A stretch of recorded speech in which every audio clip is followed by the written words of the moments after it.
Two partners in crime are arrested and locked in separate rooms. They can't talk to each other. Each is offered the very same deal. Stay silent and you protect your partner. Talk and you betray them. What happens next is one of the deepest ideas in all of social science. Because if both follow cold, flawless logic, they end up worse off than if they had simply trusted each other. Let's see why and how cooperation can claw its way back. Here's the deal laid out. If you both stay silent, the police have little to go on, and you each get just 1 year. If you both talk, you each get 2 years, worse for both of you. But here's the twist. If you talk while your partner stays silent, you walk free, and they take the fall, 3 years, and the reverse if they talk and you don't. 4 outcomes set by 2 choices. Keep that grid in mind. You can cooperate, meaning stay silent, or defect, meaning talk. Put yourself in that cell for a moment. No way to talk to your partner. Do you trust them and stay silent, or protect yourself and talk? Sit with it. Most people feel the pull toward talking. Let's see if that instinct holds up. Think like one prisoner. You don't know what your partner will do, so weigh both cases. Suppose your partner stays silent. You could stay silent too and get 1 year, or talk and walk free. Talking is better. Now suppose your partner talks. You could stay silent and get 3 years, or talk and get 2. Talking is better again. Whatever your partner does, talking comes out ahead. In game theory, that's a dominant strategy, so you talk.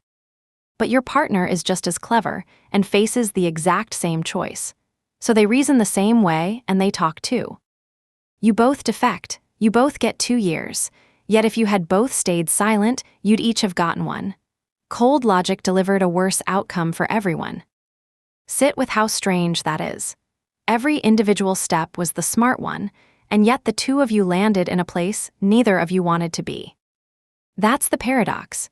2 individually rational choices add up to a collectively terrible result. This sticky point has a name, a Nash equilibrium. It's a state where no player can do better by changing their own choice alone. From both talk, if you alone switch back to silence, you go from 2 years to 3. Worse, so you're stuck. Neither of you will move. And here's the sting. The equilibrium is stable, but it isn't the best. Both staying silent would beat it, yet that isn't stable because either of you could gain by betraying. Stable and optimal are not the same thing. Game theory itself took off in 1944, when John von Neumann and Oskar Morgenstern published the book widely seen as the founding work of the modern field, applying cold mathematics to the choices people make against each other. This particular puzzle has a real birthplace too. In 1950, at the Rand Corporation, 2 researchers, Merrill Flood and Melvin Drescher, invented the game while studying conflict and strategy during the Cold War. A mathematician named Albert Tucker dressed it up as 2 prisoners to explain it in a lecture. The name stuck, The Prisoner's Dilemma. And the idea of that stable, stuck point came from John Nash, whose equilibrium reshaped economics and eventually won him a Nobel Prize. Once you see this shape, you see it everywhere. 2 nations in an arms race. Both would be safer building nothing, but each fears the other, so both build. 2 athletes deciding whether to dope. 2 companies deciding whether to slash prices or flood the airwaves with ads. Each is dragged toward the move they'd both rather avoid. Fishermen sharing a sea. Each boat gains by taking more, but if everyone does, the fish vanish for all. Individually rational, collectively ruinous. Even the climate. Every country would benefit if all cut emissions, yet each is tempted to let the others pay the cost. Many see the same dilemma written across the whole planet, though some argue the climate is closer to a game of coordination. Let's work one all the way through. Picture 2 coffee chains, each deciding whether to run an expensive ad campaign. If neither advertises, they quietly split the town, and each profits, say, 10. If both advertise, they still split it, but burn cash on ads, so each nets only 4. But if one advertises while the other stays quiet, the advertiser grabs most of the market, netting 14, while the silent one drops to 2. Advertising is the dominant move, so both do it and both land at 4, when staying silent would have paid 10 each. The prisoner's dilemma, hidden in a marketing budget. So is cooperation hopeless? Not quite. The trap depends on playing only once. Change that and everything shifts. Play the game over and over against the same person, and betrayal can be punished tomorrow. Now your choices echo. This is the iterated prisoner's dilemma. In the 1980s, the political scientist Robert Axelrod ran a famous tournament, Computer Strategies, playing the game thousands of times against each other. The winner was almost embarrassingly simple. It was called tit-for-tat, submitted by the mathematician Anatol Rappaport. Start by cooperating, then simply copy whatever your opponent did last time. Be nice, but never let a betrayal slide. Let's watch tit-for-tat play.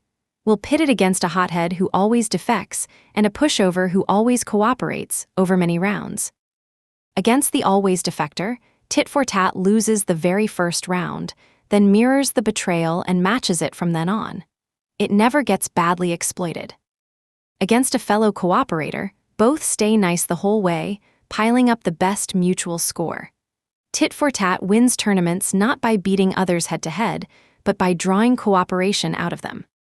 And across Axelrod's whole tournament, the strategies that finished on top shared one striking trait: they were nice. Not one of them was the first to defect. But tit-for-tat has a weakness. In a noisy world, where a slip of the hand looks just like a betrayal, two tit-for-tatters can spiral into endless mutual revenge. The fix is forgiveness. A slightly more generous strategy, one that occasionally lets a betrayal slide, does even better once mistakes enter the picture. And in evolutionary simulations, not Axelrod's tournaments, but computer worlds with random mistakes baked in, an even more forgiving cousin called generous tit-for-tat beats the strict version. It simply lets roughly 1 betrayal in 3 go unpunished. Though even forgiveness isn't the final word. In some noisy worlds, still other strategies edge ahead. The lesson reaches far past any game. Cooperation lasts best when it is firm enough to deter betrayal, but quick enough to forgive an honest mistake. Tit-for-tat works because it is clear, forgiving, and provocable.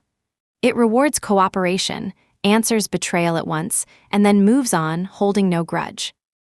The deeper lesson: cooperation emerges when the future matters, when you'll meet again, when reputations follow you, when betrayal carries a cost down the line. That's why we build contracts, courts, reviews, and reputations. They are machines for turning a one-shot dilemma into a repeated game, where trust can finally pay. The prisoner's dilemma is the tension between me and we made sharp. Pure self-interest can trap everyone in a worse world. But change the game. Add a future, a memory, a cost to betrayal. And from cold strategy, cooperation can quietly grow.